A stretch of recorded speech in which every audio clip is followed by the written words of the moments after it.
ए चोली लेला चोली लेला चोली लेला आ गई गांव जवार में चुनमुन चोली वाला जिसका जुबना मारता है हिलोर।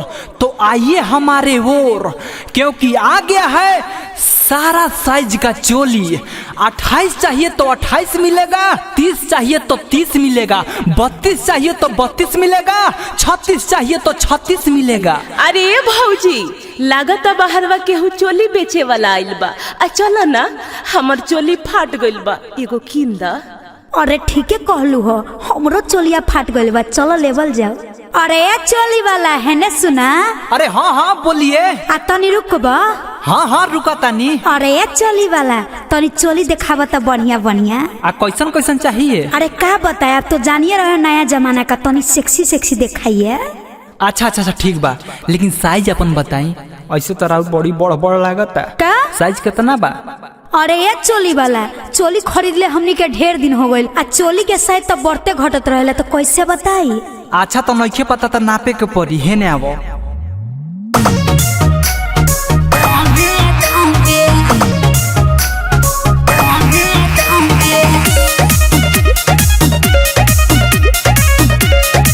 म्यूजिक बाय उज्जवल कुमार।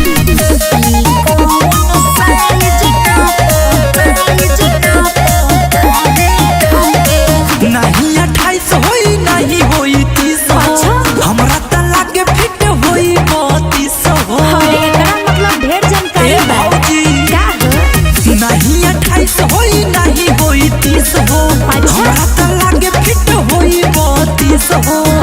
आओ चेक कोरी नंबर तोहारे ना पी।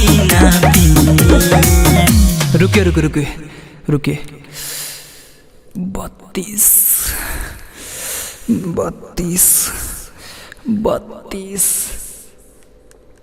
ये भी नहीं होगा, रुकिए 36 निकालता हूँ। अरे चोली वाला चोली के नापी ले तारा की कुछ औरी करो तारा। ए नपते नु बानी, बे नपले कैसे पता चली कि तार कितना नंबर चोली होला? ए तो नापे के बता ना पहले उन्हें हाथ का फेरा तारा। ए हाथ फेरता नी। ए कौन साइज नापो तारा हो जवाना दावे दावे धोके एकबारे हमके चापी हो जवाना दावे दावे।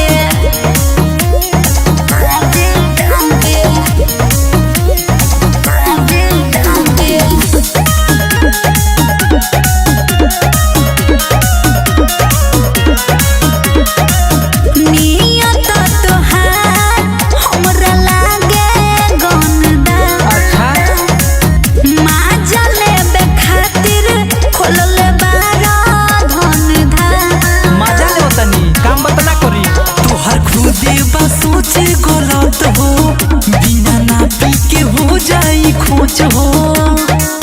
डरता रुकाए ऐसे बोलो तारू हाँ भी। अरे भौजी देखिए डरिए मत, अब साइज के पता लगाना पड़ेगा ना तो छोट बढ़ दे देंगे तो कहिएगा कि हाई चुनमुनवा चोली वाला छोट चोली दे दिया, ठीक? तो इसीलिए नापना पड़ेगा। रुक जाइए थोड़ा सा। कथे रुक जाए जब ना हाथ फेरा तरह कह तरह की रुक जाई।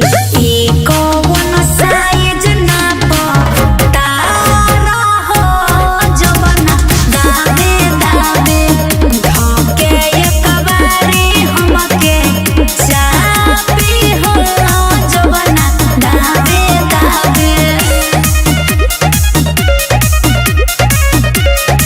म्यूजिक बाय उज्जवल कुमार।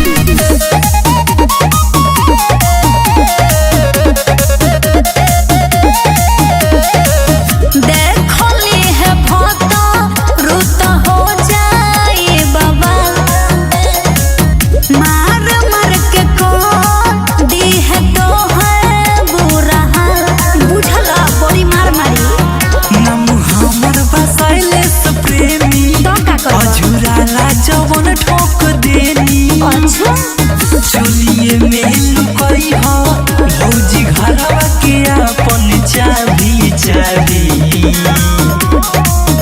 ओहो हो अब पता चला आप में 38 नंबर चोली होगा। इधर आइएगा था, फिर सही आइए नापते हैं। अरे ना ना ना ना, ई कौन साइज नापो तारा